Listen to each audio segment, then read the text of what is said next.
My name is Eric Charles Olmsted, and I'd consider myself a digital nomad. Well, I would say it wasn't completely a decision. It wasn't something that I necessarily chose, but kind of more fell into. It was actually 2005, going into 2006, let's say February 2006, and I was tired of working in an office, and I wanted a little bit more freedom, and I didn't know if working remotely would even work. So I bought a ticket to London, which is not exactly the most financially cost-effective place to live to start a gig like this. But I told my clients, I said, if you want to work with me and continue working together, we can. And I didn't know what was going to happen. And it ended up actually working out. So they really didn't care. They didn't care where I was. It's a lot different than it is right now, I'll tell you that. Finding Wi-Fi was my biggest issue. Starbucks was a place that I knew that I could always depend on, especially coming from the US. So I looked for Starbucks, and I found some other cafes, like I think it was Nero's or something, in London, and it was, that part was a big challenge for me. Mainly that, and then if I needed to call a client, I don't think even Skype was really a big thing yet, and I literally had to get a calling card, dial all the numbers, and call them on a payphone outside, so or inside, I guess. But yeah, those two things were quite a bit of a challenge in the beginning.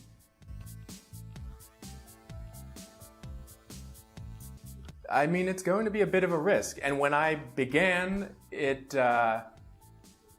it was a little bit of trial and error. So I would leave for 3 months and then come back home for 3 or 4 or 5 months. And then I'd leave for another 3 or 4 months and come back again. So there were issues like even loneliness, missing home, coming back to get more clientele, to build a bigger business.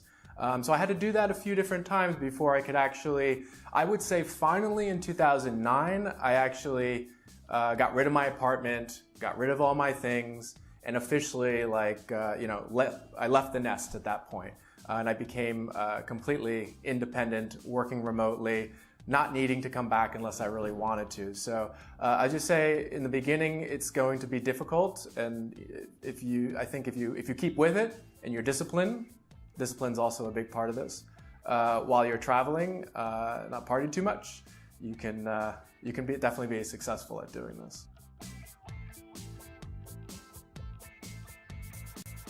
It's actually changed throughout time. So initially I was using Skype to communicate with clients.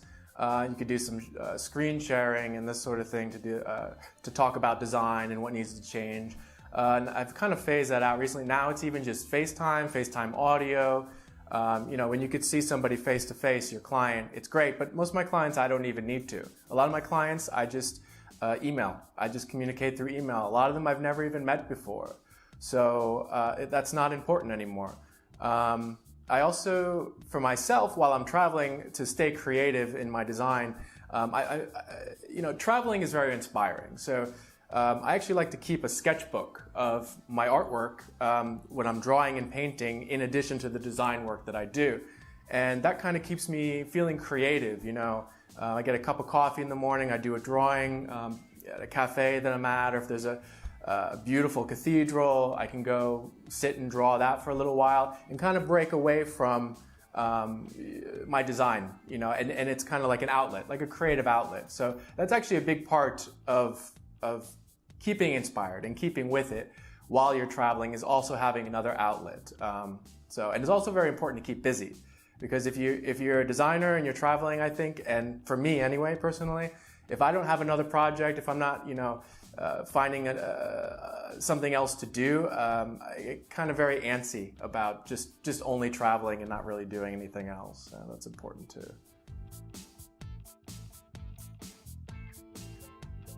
I'm a very loose planner. I'm a very loose planner when I go to another country or if I go to a city.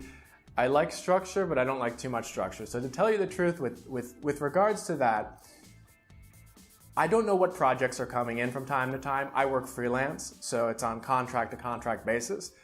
If I get a big project and it's important that I have really good Wi-Fi, or that I'm in regular contact with my clients, then I need to stay in one place. So, recently I went to Ukraine, and I only planned to stay in Kiev for 1 week, maybe. I got a big project, ended up staying there for 3.5 weeks because of that. And I basically only worked every day, but that's the way the projects go. So in answer to your question, I think that it really depends on my clients. My clients will dictate what I do and how I do it. I'll pick an area maybe of the world that I haven't been to, or maybe I have been to, I really enjoy, and I'll kind of head in that direction, and then from there, it's really hard to tell. Sometimes even family members, family situations come up, and then I go home, just suddenly if I need to, and then continue the trip later. But my clients are very important to me, so I'm always trying to work with my clients and make sure I'm disciplined about that. Not all countries in terms of a working environment are equal. I've been to, including Romania now, 58, and I've been to many other countries several times. For example, Japan I've been to 13 times. Taiwan maybe almost 13 times as well. In terms of being a digital nomad and working in that manner, it's kind of hard to say. I spent a lot of time in Taiwan. It's one of my favorite places in Taipei. There's a hotel that I stay at there called Solo Singer Hotel. It's really great, and I feel like in Taiwan they're very forward-thinking. They're very good with technology. You can find Wi-Fi everywhere. If you need a SIM card, that's another piece of technology that I use.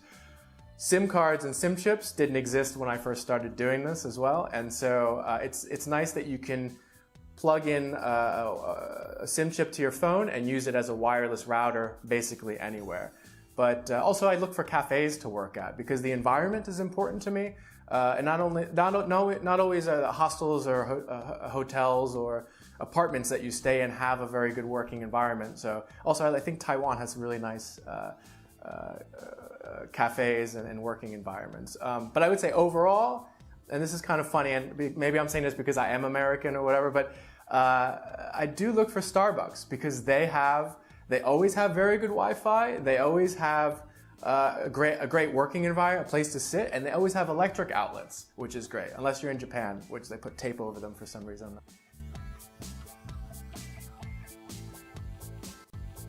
Yeah, I mean, I'm not an economist or anything like that, so it's hard for me to gauge that, but I think as a culture of people, I know many people growing up and when I did work in the offices, people that are very tired of that kind of lifestyle and they're looking for alternatives. And I think that that's opening up more and more, and companies are becoming more and more open to it, although some have actually gone back the other way and kind of reined it back in. But I think that it's great for a lot of companies because there's no overhead for them. If somebody can work from home and they could be disciplined about working from home, that's a big thing. It actually benefits everybody, and there's less cost for everybody. The worker doesn't have to drive to work, so they're saving money on gas, wear and tear on their car, time, especially the most important thing. And the employer, for example, is saving money on not having such a large office space, among other things. So, I mean, I would like to see that that trend continue. And even myself, when I work, I will often look for other people to help me out with projects, and kind of create a virtual office. So there's no overhead for what I do at all. I have day-to-day costs. I don't have anything back home that I need to pay for. And so as long as I can cover my day-to-day costs, I can continue to do what I'm doing and actually save more money because I don't have to worry about paying for other things back home, all the extra costs, insurance or whatever it is. So I think it's a very, very healthy way to live. I don't think, however, that it's a way to live for everybody. I think that it's something that if you're interested in it, you should try, but don't be surprised if you don't like it because it's not for everybody, and you have to be disciplined, and you have to kind of have a bit of a business mind. I'm a creative person, but I also have a bit of a business sense, and I think that that's important. So yeah, I think it's generally good for the general public if we can continue in this direction.